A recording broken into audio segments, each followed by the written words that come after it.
Stop asking, what do you do? Stop asking, how are you? Stop asking, how's it going? That's why you hate people. If you're asking those questions, of course you're gonna hate people. Those are the most boring questions anyone's ever asked. Can I give you a challenge? Yeah. A challenge. Here's one challenge from this podcast. Stop asking, what do you do? Also asking someone, what do you do, is asking, what are you worth? And if someone's not defined by what they do, it's actually a rude question. Going on a diet. Everyone for the next 30 days, we're going on a diet, no more what do you do. You're gonna replace it with working on anything exciting these days or working on anything exciting recently. This is permission connection. You ask someone that question, you are giving them permission. If they wanna tell you about what they do, oh, they will.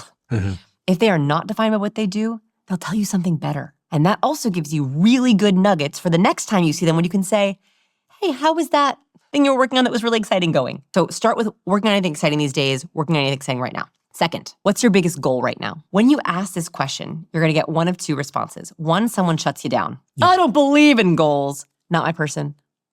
Not my person. I'm a growth-minded person. If someone says that, I'm like, cool, peace. We're not gonna get along very well because I have a lot of goals. Or they're gonna be like, oh, let me tell you. And they're gonna tell you all about goals. That's also a great thing you can follow up on because then when you see them a month later or a week later or a year later, you can be like, hey, how did that go? So working on anything exciting, what's your goal right now?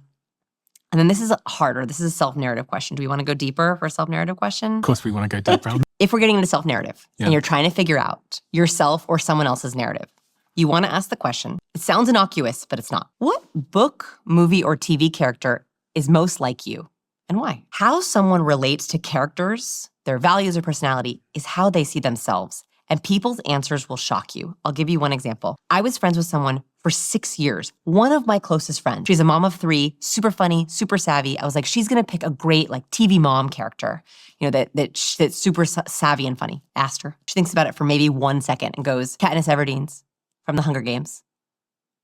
I was like, the one who's like fighting for her life? She's like, yeah, that's how I feel every day. And it was the first time that I truly connected with her.